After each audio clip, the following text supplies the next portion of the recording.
But last week, if you remember, I began by quoting a portion of that article of faith by the Salvation Army, the tradition I grew up in, about the Bible. And just to refresh your memory, let me read it again.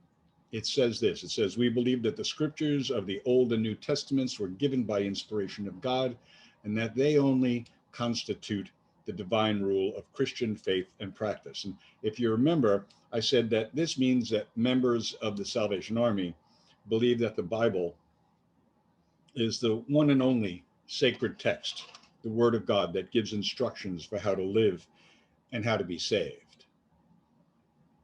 So this week I want to begin, I'd like to contrast that with what we believe as Unitarian Universalists about sacred texts. And maybe believe is too strong a word because that implies some type of dogmatic creed, and ours is a creedless tradition. The seven principles and our purposes are the closest thing we have, though, to a creed or a statement of faith. But even those are left to the individual, really, to interpret for themselves. So let me read you a portion of what they say, at least about where we get our source of tradition. It says, "Unitarian Universalism draws from many sources. Direct experience about transcending mystery and wonder, affirmed in all cultures, which moves us to a renewal of the spirit and an openness to the forces which create and uphold life. Words and deeds of prophetic women and men, which challenge us to confront powers and structures of evil with justice, compassion, and the transforming power of love. Wisdom from the world's traditions, religions, which inspires us in our ethical and spiritual life. Jewish and Christian teachings, which call us to respond to God's love by loving our neighbors as ourselves. Humanist teachings, which counsel us to heed the guidance of reason and the results of science, and warn us against the idolatries of mind and spirit. Spiritual teachings of earth-centered traditions, which celebrate the circle of life, the sacred circle of life, and instruct us to live in harmony with the rhythms of nature." And so there's obviously a huge contrast, right, between the two views of sacred texts and sources of ethical and spiritual inspiration, between our tradition and the one I read earlier, which is very similar to most other evangelical fundamentalist Christian traditions. The first one is really a very closed system of belief. There's only one text, which is truth to them. It's revealed in the Bible. And if you speak with people who believe this and then ask them about scriptures of other traditions, you usually get the response that those other scriptures are false and that they teach false doctrines. Sometimes you might find people who maybe give a little bit of slack by saying that there may be some of the truth in those texts, but that most of it is false and just vain ideas of men and not inspired by God. And remember what I said last week about that word inspired. That comes from the Latin inspirare, meaning to breathe or to blow upon. And that many people believe that the Bible is God-breathed. I also mentioned that other people in other traditions believe that just as much about their own texts. And we're no different, really, when you think about it. Part of the statement I read from our principles and purposes above says, "Wisdom from the world's religions, which inspires us in our ethical and spiritual life." In other words, for us, these texts and the wisdom contained in them inspire us. They breathe something into and upon us that gives us life, that gives us the power and the spiritual energy to lead lives of service and joy. And as we find this inspiration in many places, in many texts, not in just one book. You've heard me say before that one of my favorite plays is Inherit the Wind. You also know the movie, I'm sure. Many of you know it from that movie in 1960 with Spencer Tracy and Frederick March. And in that scene where Henry Drummond, played by Spencer Tracy, calls Frederick March as Matthew Brady up onto the stand to grill him because he's the expert in the Bible. And at one point, Drummond says to him, "The Bible is a book, a good book, but it is not the only book." And I love that line. The first time I ever read that play, before I ever saw the film, I was a sophomore in high school, and I was playing the role of Henry Drummond in a school production of it. I remember reading that play for the first time at home, in my home, a Christian home, before auditions, and reading the whole scene, which is really quite a long scene between Drummond and Brady. And I read it over and over again. This is the beginning of my own spiritual awakening, if you like, when I was questioning all that I'd been raised to believe. And this play, actually, this one scene, it was sort of like a bolt of electricity when I read it. It made such sense to me. It articulated for me all the things that I had been questioning and things that I'd been thinking about, but I didn't fully understand, things I believed in my heart, but I just didn't quite know how to articulate. And in its own way, reading it was, for me, like reading a sacred text. I didn't want to stop rereading it. And like so many other texts, it had a life changing effect on me. And that small piece of that play is still like a sacred text to me. If you remember last week, I said that texts become sacred because of the power that people imbue them with. Some people may not read the text in the same way, with the same feeling that I do, or receive the same awakening that I did from it. But over the years, I have imbued it with power because of that long time ago when it spoke to me, and it still speaks to me powerfully as it did so many years ago. Now I have to confess that for me, all books are in some way sacred. My wife Lisa will tell you that if I'm guilty of anything, I'm guilty of bibliolatry. I love books, and I like books that are made of paper and leather and those things. I have a Kindle, I use it, but more often than not, I have the book on Kindle, and then if I don't already have it, I also have to buy it in paper because there's something about a book, to hold a book, to open it and read the words, to smell the paper and ink. To me, that's almost like a sacred experience. Because I believe, as it says also in that play, Inherit the Wind, that an idea is a greater monument than a cathedral. And books contain ideas. It doesn't mean that all ideas are good ones. We know that for sure. We know that a lot of books contain ideas we don't think are very good or are in fact evil.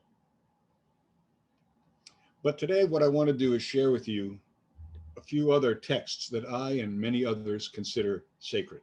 Some of you may be familiar with them, uh, maybe some others not so much.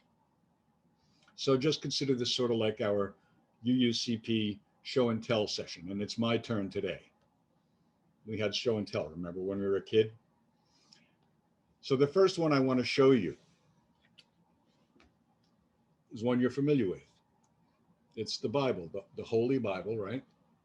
And this book, this one, I've had many over the years, but this one is one that I remember getting in I don't know, during the early 80s at some point.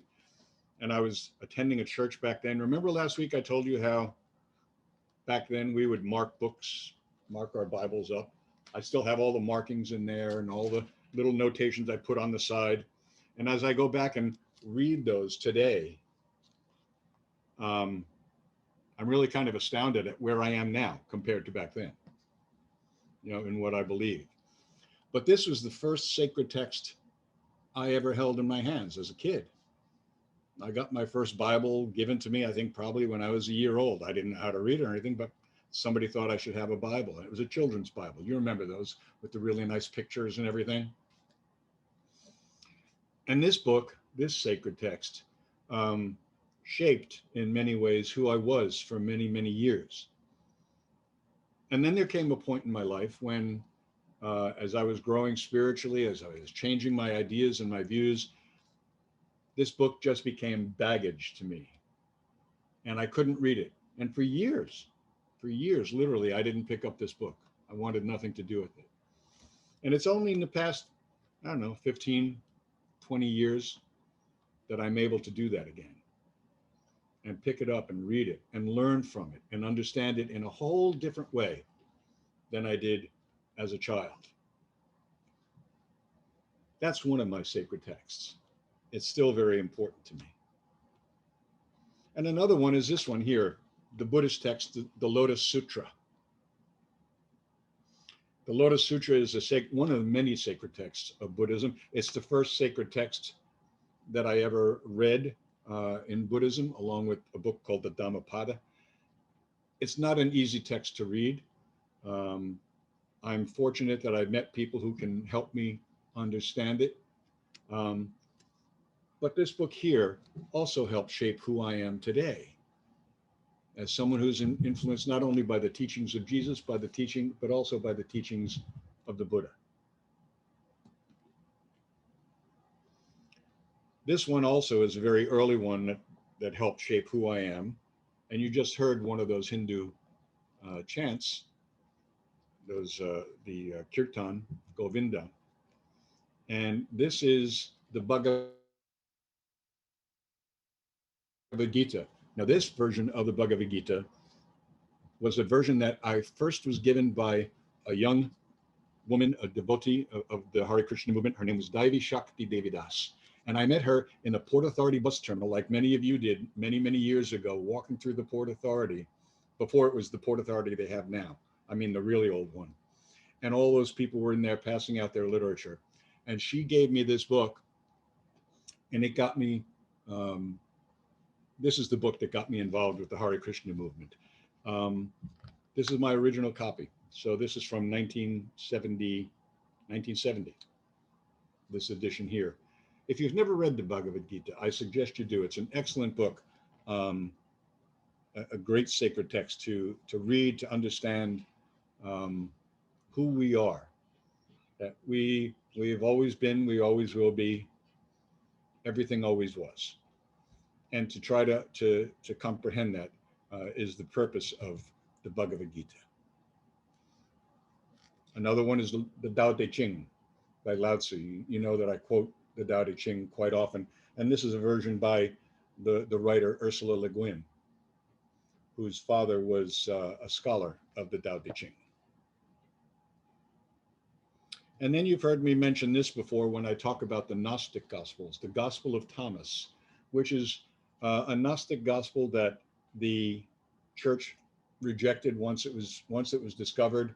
They couldn't accept it because it's a different kind of a gospel. It's not so much a gospel as it is a collection of the sayings of Jesus. But so many of these sayings in this book are inspirational. They change one's life. And the first time I read it, I thought, this is something different. I would also recommend that to you.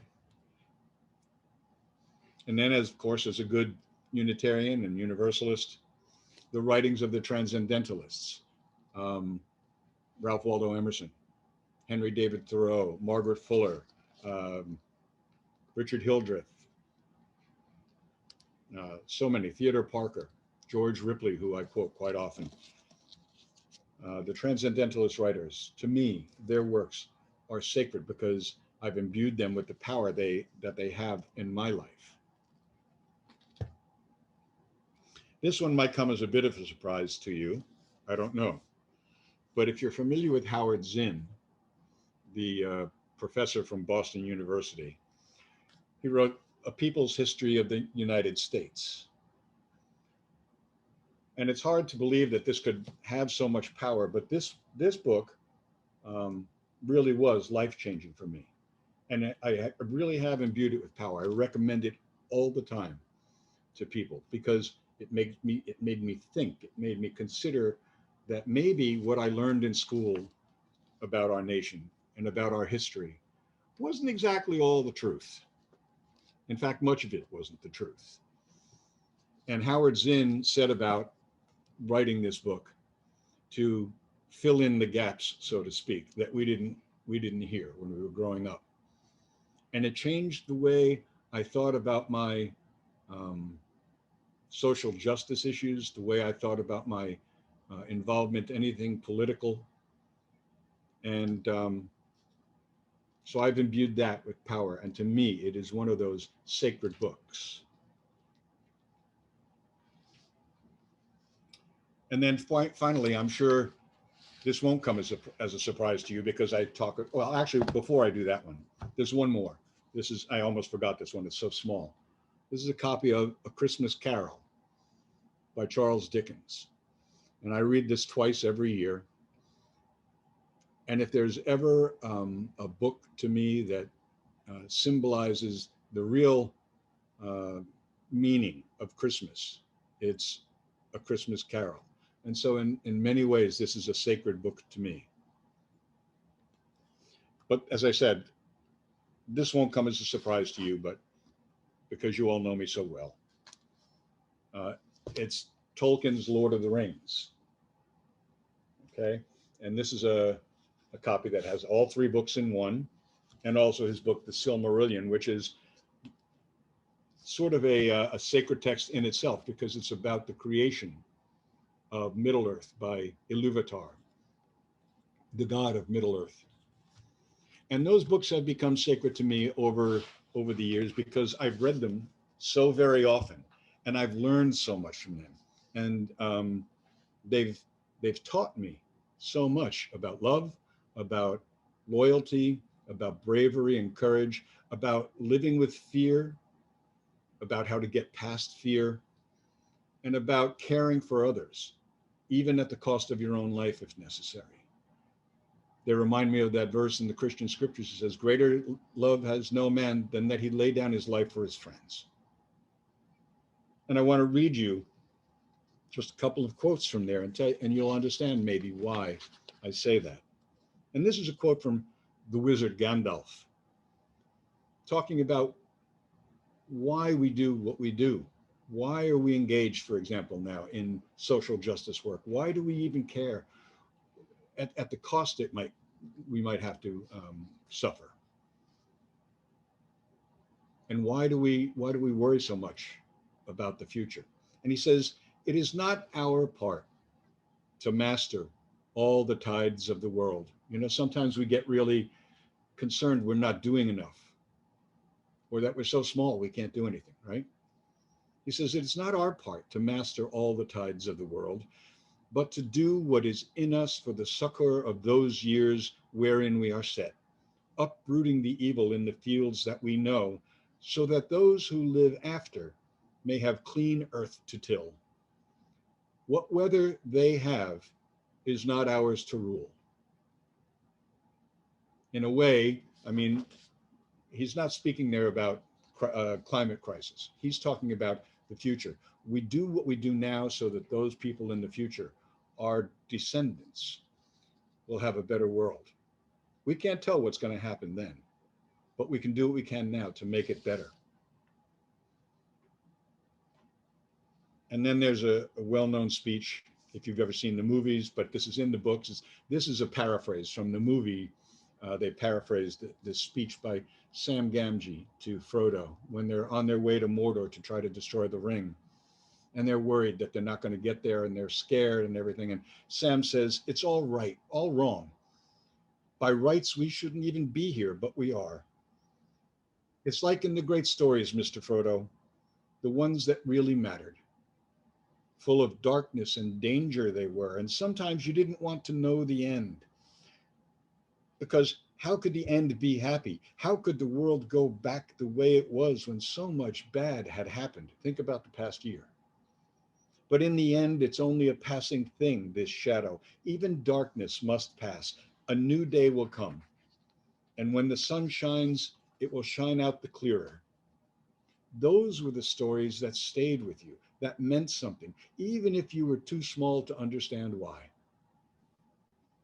But I think, Mr. Frodo, I do understand. I know now. Folks in those stories had a lot of chances of turning back, only they didn't, because they were holding on to something. And Frodo asks him, what are we holding on to, Sam? And Sam replies, that there's some good in this world, Mr. Frodo, and it's worth fighting for.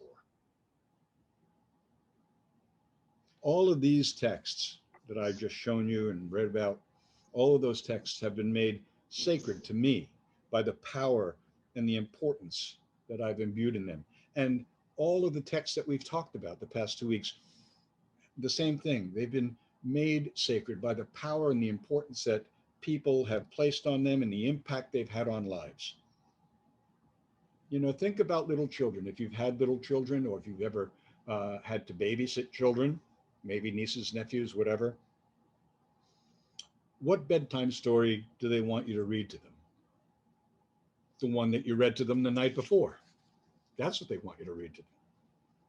And the night before that. Because that book has touched them, it's inspired them, and they are imbuing that book with power of importance and making it sacred. Those of you who have read Goodnight Moon 1,000 times or more know exactly what I mean. Or maybe the Winnie the Pooh stories or the Narnia books. There are some people who consider the Declaration of Independence and the Constitution sacred. In fact, a few years ago, there was a book by Pauline Maier, who wrote a book titled American Scripture, Making the Declaration of Independence, in which she argued that the Declaration of Independence and the Constitution were both the defining statement of our national identity and the moral standard by which we live as a nation. Now, personally, for me, I disagree.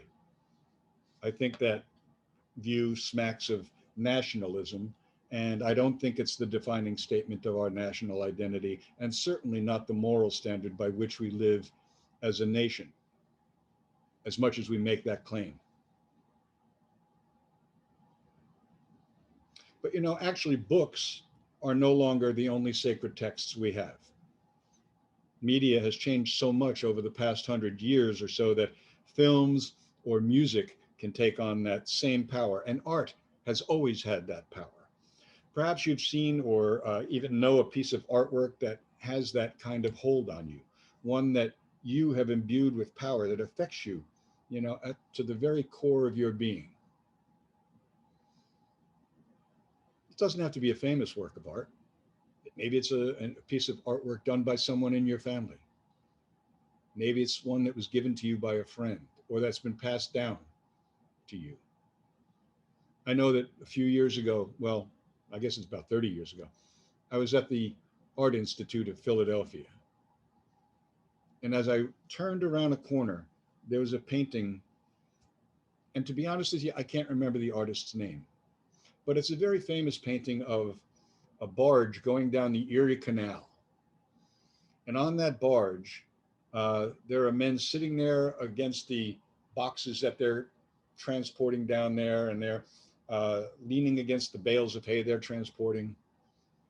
And they're playing the fiddle, and they're smoking their pipe and maybe drinking their beer. And one man is dancing joyfully.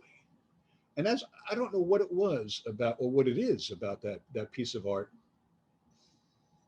But every time I see it, it stirs up something in me, a feeling of joy and freedom that these men were expressing. Maybe you have a piece of art that you know that does that to you. Because it all boils down to how we understand the word sacred in a modern context. If it has somehow affected you in a profound way and you imbue it with that power, it can be sacred to you. Remember, we said sacred, the secondary definition of it is something that's set apart for specific use. So maybe you set apart, I don't know, a piece of pottery that was given to you. Maybe you set apart a piece of artwork, or maybe a photograph. Maybe it's a film that you've seen. I mean, I suppose there are limits. I don't think Bill and Ted's Excellent Adventure, you know, counts necessarily, or Dumb and Dumber, but I don't know. But there's one more text that we hold sacred, especially as Unitarian Universalists, and that's the sacred text of the person, because we believe in the inherent dignity and worth of all individuals. The The Christian scriptures in 2 Corinthians chapter 3, verse 1 speak of being an epistle or a letter that can be read by all people. We, by the way we live, we show people who we are and what we believe. We are a sacred text. You know, it's like that Gandhi quote that I often quote at the end of the service. You must be, it's actually a paraphrase, you must be the peace you wish to see in the world. We embody as individuals and as a community of faith the sacredness of life and service. What we believe, what we hold to be sacred, is read by our fellow members of the human race every single day in our actions and our words. You know, when I think about it, and I've thought about this a lot over the years, that's why it might be dangerous to have bumper stickers on your car. You have bumper stickers on your car, and then you're driving down the road and somebody cuts you off and you get angry. I'm notorious. Lisa always calls me on that. I often tell her I run out of middle fingers way too early in the day. And then I think, oh, they're going to see that bumper sticker on my car, and boy, what a hypocrite I am. What do we say when we want to let someone know that we know what they mean by their actions and their words? We say, I can read you like a book. That should give us pause. So I'd like to propose a challenge. Maybe not so much a challenge, but maybe a project for all of us to work on. If you have a book or a film or a play or a piece of art that you hold dear, one that has had a profound effect on you, something that you could consider sacred for yourself, I'd like to ask you to let me know about it in an email. Just a paragraph or two, briefly describing it and in what way it has affected your life and why you consider it sacred. And what I'll do, I'll collect those, and each week I'm going to send one to Michael. I haven't even told Michael this yet. I will send one each week to Michael to put it in the weekly reader to share. And we'll come up with some clever name for whatever it is, you know, the project. And if you would do that, if you're willing to do that, please share that with us, because I think it's important. So many texts, so little time, but we all have one or two or more that means so much to us. So if you'll do that, I'd appreciate it. All of the words and all of the sacred texts of the world are nothing compared to the book of our lives. Our UU tradition holds that revelation has not ceased, that the divine is still speaking today, and every day is a chance to write a new chapter or to rewrite an old one. Susan just had her first book published. I'm sure Susan knows all about rewriting. We are an epistle, a letter to be read by all people. May it be so. If you enjoyed this video, please like us on YouTube, subscribe to our channel, and click on the bell to be notified whenever we post a new video.